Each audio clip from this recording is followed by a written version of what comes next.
Ta-na-na-na, ta-na-na-na-na-na, bienvenue au J7. Ta-na-na-na-na-na-na-na, bienvenue, êtres exquis et divins qui veulent manifester leur vie de rêve 2.0. Vous êtes bien en direct du J7 et non du JT par Queen Soso. Aujourd'hui, au programme, éliminer la négativité comme par magie. Oui, rien de tel. Voilà ce que propose le programme de Madame Byrne et on lui fait une hola pour Madame Byrne. Gratitude, merci pour cette transcendance. Alors, aujourd'hui, donc, qu'est-ce qu'on va commencer par faire? Nos 10 gratitudes, du mieux que l'on peut, en disant chaque énoncé à voix haute et en rajoutant merci. Oui, alors, vous en êtes où de cette pratique? Est-ce que ça s'ancre de plus en plus? Ensuite, deuxième partie de votre journée. Donc, qu'est-ce qu'elle nous raconte?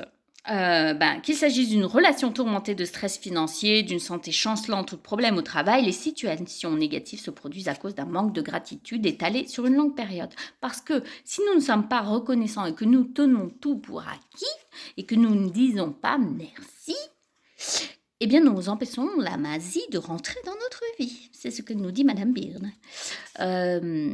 Et tout comme les remerciements que nous offrons aux autres améliorent toujours notre vie comme par enchantement. Voilà.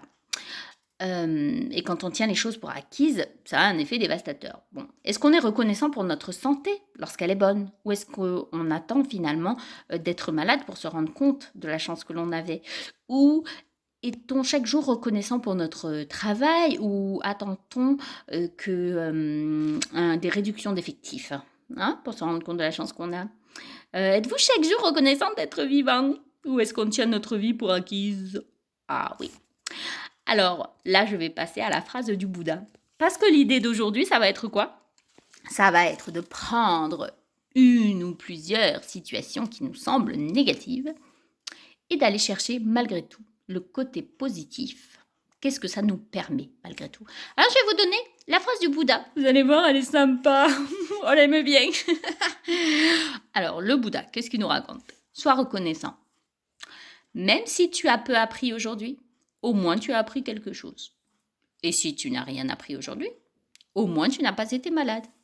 Et si tu as été malade, au moins tu n'es pas mort. Alors sois reconnaissant. Ben voilà, il va falloir faire ça avec nos situations négatives. Alors, donc, on s'inspire des paroles du Bouddha. Et donc là, par exemple, elle donne un exemple. Si on est sans emploi, par exemple, et qu'on a vraiment cherché, et que ça bouge pas et tout ça, et là, elle dit, par exemple, je peux écrire, l'idée, c'est donc de prendre notre situation négative et de dire, je suis reconnaissante, je suis extrêmement reconnaissante pour car qu'est-ce que ça me permet? Voilà. Donc, je suis extrêmement reconnaissant, par exemple, d'avoir eu davantage de temps à consacrer, du coup, à ma famille ou à moi, à mes loisirs, à apprendre à me connaître, finalement. Je suis reconnaissante d'être en bonne santé et apte à travailler. Je suis reconnaissante d'avoir pu me reposer, car en fait, j'en avais besoin. Je suis reconnaissant de quoi? Car c'est la première fois que je suis sans emploi. Pour tout ce que j'ai appris aussi pendant la recherche d'emploi sur moi, sur les autres. Voilà, ou si c'est une relation par exemple compliquée, on peut se dire je suis reconnaissant car quand même la majorité de mes relations sont très bonnes, car par exemple avec la personne quand même il m'a apporté ci, il m'a apporté ça dans ma vie, parce qu'il a quand même été là pour moi dans telle et telle situation, il m'a quand même appris telle ou telle chose, voilà. Et en témoignant d'une sincère gratitude quand même, d'apprendre à regarder quand même le verre à moitié plein et pas le verre à moitié vide, et bien du coup, on s'accroche à des choses positives. Et qu'est-ce qu'on fait? Et bien du coup, on fait venir, on magnétise le positif, les amis, on transforme les situations. Voilà ce qu'elle dit, Madame Byrne. Et nous, on est là pour le tester. Alors, on fait du mieux qu'on peut, hein. Voilà, on fait du mieux qu'on peut. Et donc, à la fin de ça, ce qui est important, quand même, on garde une petite bouée de sauvetage. On termine une phrase en précisant n'importe quoi qui vraiment nous inspire de la gratitude et on emporte cette bouée de sauvetage avec nous et on s'y agrippe toute la journée. C'est ce qu'elle met. Et s'il y a un petit problème ou une situation négative qui se présente plus tard, on se rappelle d'en éteindre la braise avant qu'elle ne se transforme en incendie. Voilà.